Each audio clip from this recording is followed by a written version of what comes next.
Hello and welcome to another episode of Super Dynamic Bros, where we presenting to you Spider-Man spoiler reviews. Ooh, we are getting into the deep zone now with spoilers. This is it. You ready? I'm so ready for this. Alright, let's just start off in the beginning. I loved it. The whole 5 minutes of how Vulture became the Bee. It's funny how we start off with a Spider-Man movie with the villain. Yeah. That's have we done that in any other Marvel movie before? Where we started the movie with a villain? No. As far as we remember, we always start off with the origin of maybe Iron Man 2.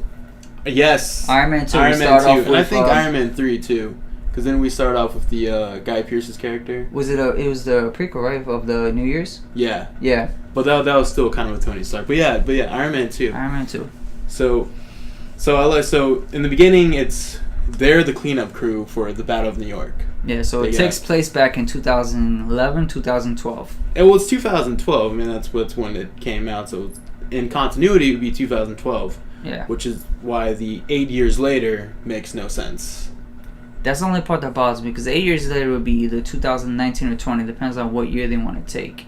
And they said this takes place... It'll be 2020. Exactly, 2020 is this takes place 2 months. 2 months after Civil War. We're supposed to be 2016. Man, I really love they were doing math on the show. This is probably the only time where either they are really smart about this or someone messed up in the back room. Someone instead of putting a 6, they put an 8. No, because even Keaton said 8 years. Yeah. I was like, yeah, so... So instead of the 8, well, it should be a 6, but... And I'm pretty sure we're not the only ones who found that out, like, put 2 and 2 together. Because that caught me the first time I saw the movie. I remember next day after I watched the movie, all articles were like, MCU messed up in their timeline. There's another X-Men situation. No one knows what's going on. This has now become the X-Men universe. Continuity doesn't matter. I mean, it's a simple number. Like, the number didn't really bother me, but it took me out for like a second, because then I started doing math in my head as the movie was going along. Kind of drained me out, and I started thinking about math right now. Yeah, but then luckily Spider-Man started showing up on screen with his vlog video. I loved it. I thought was hilarious. It was perfect. Like, I felt like they did that on purpose. Like, they should, like, when they were filming Civil War. And the fact that they did it after, because when they had the Marvel logo, they did the Spider-Man theme. From the 60s. Yes. Love that. That was so, like, I was like, thank you. Everybody was clapping in theaters. And then, boom, it filmed by Peter Parker. Filmed by Peter Parker. It felt, it kind of, this movie, kind of to me, is kind of like what Deadpool did for the X-Men universe. Yeah. Where it really kind of, like, it's self-aware and kind of makes fun of itself.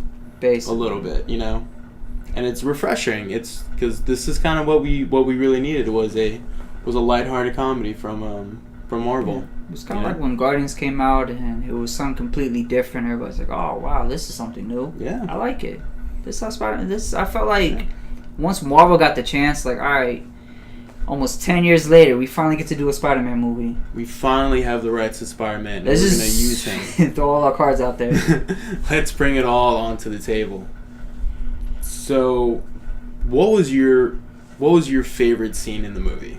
My favorite scene out of everything had to be the dad talk. That was my favorite scene too. That dad talk is my favorite scene in that movie. The entire when he's picking up that he's could be Spider-Man. Liz to Homecoming. Yeah, that entire scene. Once Michael Keaton opens the door and it's revealed that is Liz's father. Everybody's face is. I heard everybody. Oh, my entire theater was like, "What the hell?" The entire time. Everybody was just gasped. There was like no words in my theater. Like I feel like I would have had the same emotion that Peter Parker did in that situation. I don't know what I would do. Look on his face too. Everybody was just dying. Like when he was trying to, all right, babe, let's take a photo. And he just kept. He doesn't want to smile. So his name doesn't want to look. I would have ran at that point. I would have not been in there. That was so. And that's his face was classic. And that shows you just how great not only Tom Holland is, but how great Michael Keaton is. Because he really has that on and off switch where he can be the most likable guy in the room And he looked like a nice dad too. I like yeah, him. and he was cracking the dad jokes. You Like, know, hey, you want a beer? You want some drinks? no, I'm Good not of answer. age. Good answer. Good answer. But then, like once he's like, you know, once he starts piecing it together, And you can see him too thinking. Like you see him. Like, so where were you in Washington? Oh, you weren't in the building. oh, so you weren't there. Luckily, Oh. but Spider-Man was there, but you weren't there. Yeah. So you must be Spider-Man. And I love that too. They caught on. Like you don't see any other villains too catching on to like secret identities. No, in every other super movie where someone has an alter ego, you know, oh, does no one ever notice how, like, hey, Bruce Wayne's not here, but Batman is. But whenever Batman's not here, Bruce Wayne is. No one ever figures it out. Superman looks like just like Clark Kent, but without glasses. Take off your glasses, or you're Superman. Put them Whoa. on. Oh, you're Clark Kent. But even the other Spider-Man movies too, it's like, oh, okay, so you ran off. Oh, you had a. Where'd you get that photo from? I climbed up the flagpole. Climb up a flagpole. Flagpole. Or like, where'd you get that cut? A bike messenger knocked me down. Well, that's when he kind of put two and two together. Even he caught onto that one. It just in the dumbest way possible. A bike messenger knocked me down. But no, they did it perfectly in this movie. I love it, especially when it's that dad talk, and then you just see the switch. He pulls out the gun, he just sits there, and he tells him, "I'm grateful for what you did to my daughter, but I will kill you and everyone in there, and everybody you love."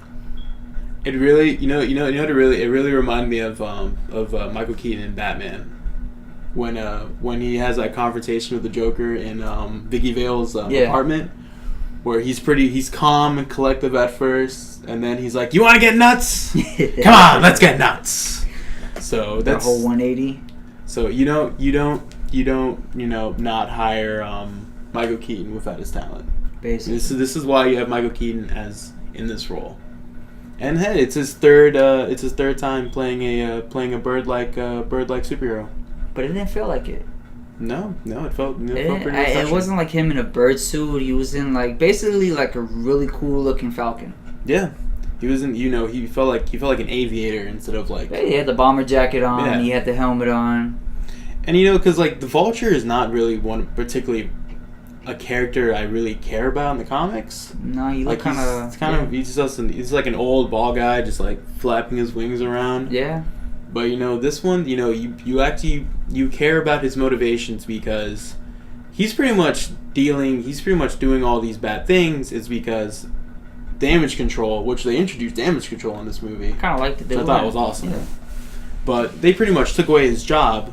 He's just a working class man. And he kind of lost all his money too in that process because he did say he bought trucks, he hired a whole he bought crew. equipment and trucks and everything. He put a lot of money into this investment because he thought it was gonna a big damage like that in New York City.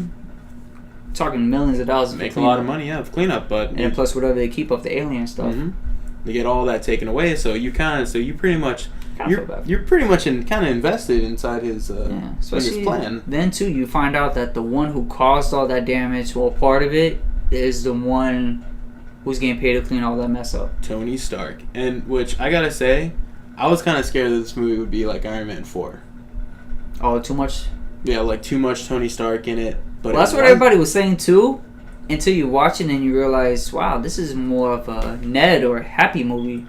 Yeah, like They were in it more than them. No, Tony Stark is only in like 3 scenes. I mean, he's in 3 great scenes, but he's only in 3 scenes. And then like one of them, he's not even actually there. It's just his suit. No, yeah, his voice is there. His voice is just there, but then it was kind of like he was there the perfect amount. He was there.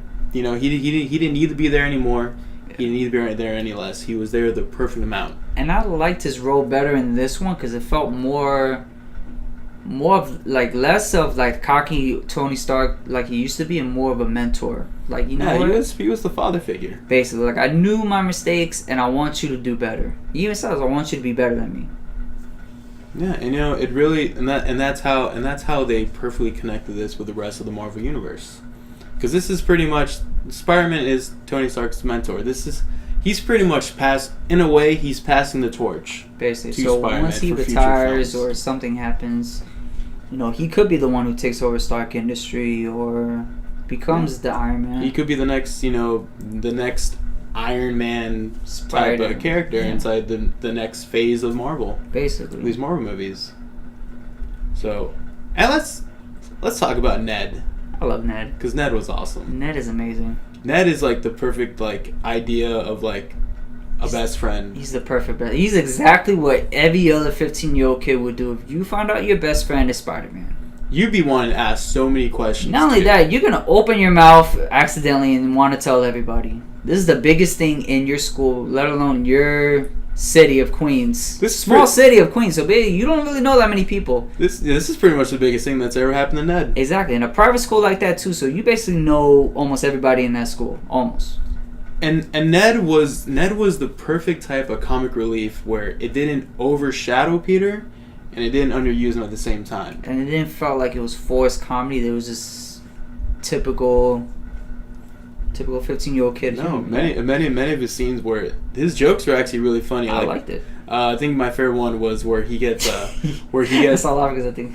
Huh? Oh, the Death Star shit. The Death Star one, and when he gets caught being the guy behind the computer by one of the teachers, and he's like, "What are you looking at?" She's like, porn. Watching porn. Like the worst situation you could be in is the best situation thing you could think of. It's like, oh no, that's a great excuse, Ned. Yeah, good job. And I do gotta say, I did like all the other students, like all the other kids in this movie. I like Liz. She looked like a good love interest for him. Yeah. Popular girl, almost, basically smart. I really the way that they portrayed Flash Thompson, I really liked a lot because it made a lot more sense nowadays. Nowadays, yeah, especially now where they're at a science technology school. You can't have a dumb jock when you're at a pretty much like a science based school. Yeah, basically, yeah, like a prep school, pretty much. Private prep school, yeah, basically. Where it's just filled with geniuses who are all majoring in science and all. So he was technically a bully, but more of a nowadays I'm just gonna make fun of you and crack jokes at basically, you. Basically, a cyberbully type bully. Look how much look at my fancy car and look at you. How much money I got, this and that. Yeah, so and he offered a lot of funny scenes. I really like the guy. I think he's from the Grand Budapest Hotel. Yes, he's the main guy from that. So he was really good. No, he's good. And so I gotta say, a lot of the characters were great. I think if you watch our spoiler-free review, my only really gripe was like Shocker was kind of a small character. But I liked it though. To me, I didn't want it to be too much of trying to put the spotlight on everybody.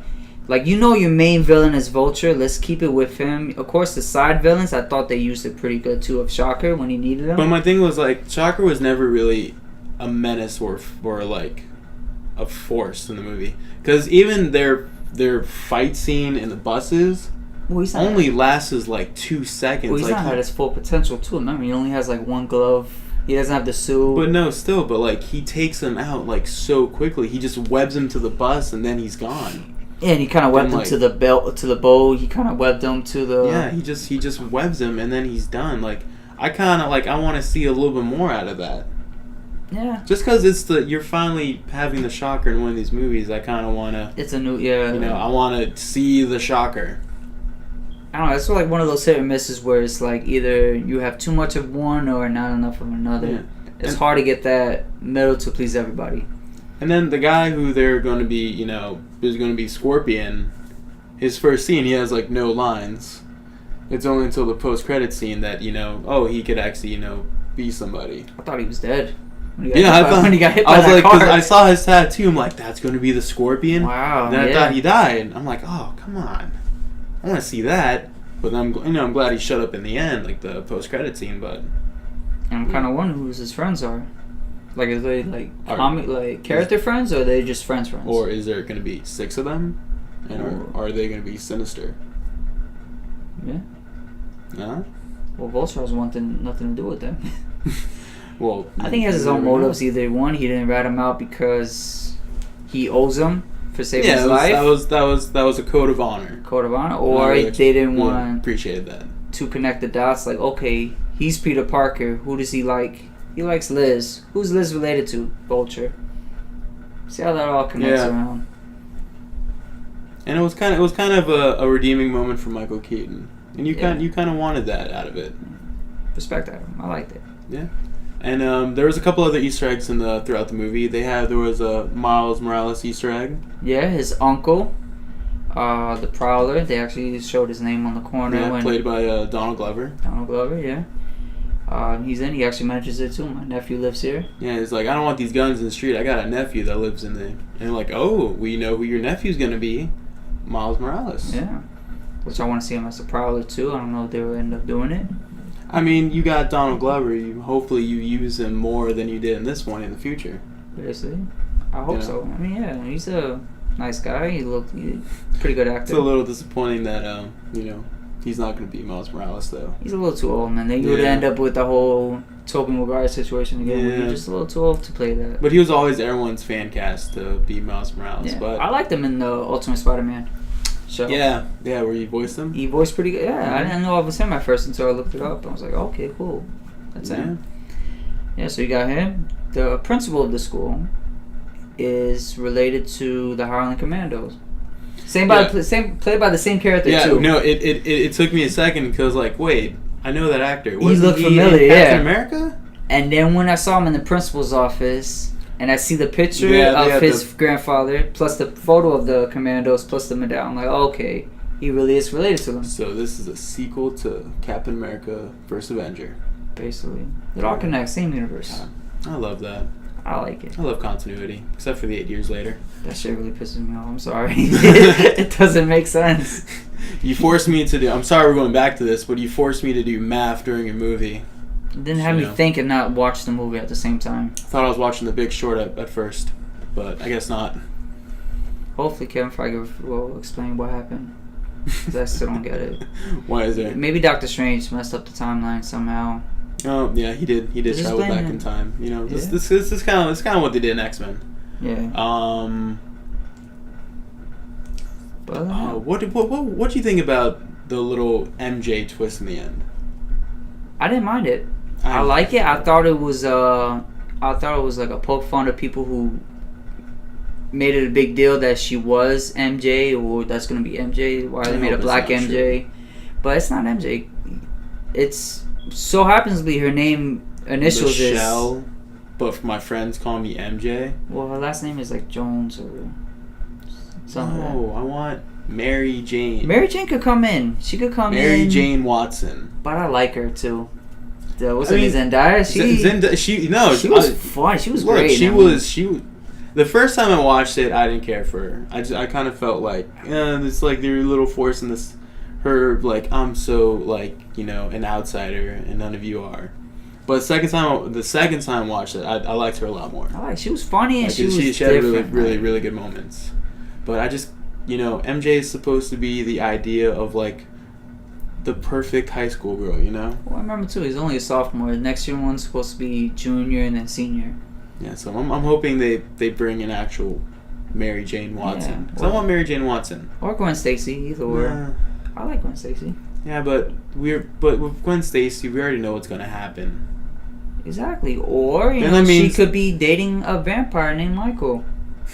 But no, that wasn't Gwen Stacy. That was Felicia Hardy. Felicia Hardy was dating Michael.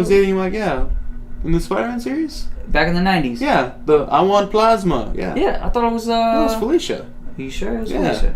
I've watched that episode like 100 times. I love that episode. I know that episode's great because that show was great. Plasma, because they couldn't say blood in the animated series or have guns. Except for that one episode, they had a gun, but they never fired it. They all had laser guns. Oh, it was awesome. I love the 90s. Anyways, we're not talking about the 90s. If I had to pick another great moment in that movie, which I thought it was topped any other Spider-Man moments, was the warehouse scene. When he got crumbled down. Where it's like tons of concrete falls on top of him, lifting the thing out of him. But before he you see the blood, sweat, and tears in his face, like he's crying for help, and nobody's there. And then that's when you begin to realize that this is just a kid, and this is just a 15-year-old kid. Like I felt. Even I was about to shed like a tear for a second. And then in that moment, he just looks forward and he sees half the mask, half Spider-Man. Which is pretty iconic. That's an iconic shot from the comics. Great shot. I loved it. And then he just like, you know what? No one's gonna help me. I gotta do this my own. I gotta be Spider-Man. Get up, Spider-Man. Yeah. No, that was a great scene. Another favorite scene of mine was the one was the elevator scene. Yes. Just because of how like it perfectly mixed like comedy and like tension all at even once. then too, like you could see he's afraid of heights. And the other movies, when they get when they all get their powers, they're like they swinging. don't care. They'll through, swing like, 50 feet in the Manhattan, air, and they're, like 50 stories high. They don't care. Empire State Building. They're just jumping. Like they off have like of. no fear at all. This kid never been off the ground, never been on a plane before, except for yeah. And you can see him. Oh, I'm afraid of heights. Like I can't really swing that hard. Well, one because they're in Queens. There's no buildings in Queens. I thought that was pretty funny. How like every time she was like swinging and stuff. He's in Queens. There's all low buildings. Or he would try to swing and end up falling. Like you can see him trying. Like how like let's say like the first Iron Man where he's not Iron Man yet. He's still training. Captain America: First Avenger. Yeah. He just got his shield. He's not going to be perfect with it. Like this is kind of an origin story, but not really an origin story at the same time. Yeah, like it's him learning his powers. But you don't see how he gets his powers. Which I like though too. Like it's still as what they would say grounded. It was more of a grounded Spider-Man movie. But not too grounded and too like edgy and trying to be realistic like the Amazing Spider-Man tried to be. Exactly. Because that was just downer. Well, he was already traveling from like Queens to Manhattan real quick, and then he knows his way in and out. And then this is still skateboarding and stuff. Basically, this is a 15-year-old kid who never probably been outside Queens far. This is the perfect example of like if you're a kid, how would you use your powers? How much excitement would be with you when you're using your powers? Stop being. You could feel that excitement when he's swinging through New York. Yeah, and excitement, and then just him crawling on top of buildings, jumping across, helping little people out. Yeah. So if you would have to rank this inside the Spider-Man movies, would this be number 1 or number 2?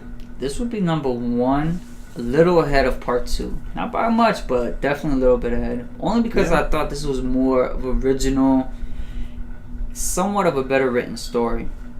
As far as using your characters to full potential. Mm-hmm. Still using him as a kid, something that we've been asking for years now. So did I say it's very neck and neck? Definitely neck and neck for me. I think the one advantage that number 2 does have is, J.K. Simmons as J. Jonah Jameson, which they need to. One character, yeah. Who would you fan cast as J. Jonah Jameson? Because I heard someone another video give a perfect fan cast. That's a tough one. Who'd you do? Someone who has that face, because all I keep thinking of J. Jonah. I know, because it's really hard. It's that like was trying perfect, but it's like trying to pick the perfect Iron Man. It's like really hard right now. Jesus, I'm gonna feed off you. You go first. Bruce Campbell. And he was in the other 3 Spider-Mans. Yeah, so it's kind of a little nod, but bring him back. Think about Bruce Campbell as J. Jonah Jameson. That's not bad of an idea. I can see it. I want it, and he's at the age to do it now. Bruce Campbell could do it. You know what I want? I just want someone like older, like more of a brick face, sort of like J.K. Simmons, but like the bad guy from Avatar, the one everybody wanted as Cable. He was in. Stephen Lang. I feel like Stephen Lang. Because J. Jonah Jameson is more of a comedic character, and I really can't see. I can't see Bruce Campbell really yelling a lot. Oh, come on! Like I can see him yelling, but not like that iconic, like raspy. Watch the Evil Dead series. Of course, I love the Evil Dead series. He's yelling, yeah, but anybody can yell. Screaming, but it's hard when you're not thinking of Campbell. He can shoot out those quick quips and everything. Exactly. So and that's what made the original 3 had its funny moments. That was their comic relief right there. Yeah, Homecoming sucks now because it was on J.K. Simmons. So I'm sorry, guys. 0 out of 10. Fuck it. Now we gotta go watch Justice League now just to see him. He's my Commissioner Gordon now, so I'm perfectly happy.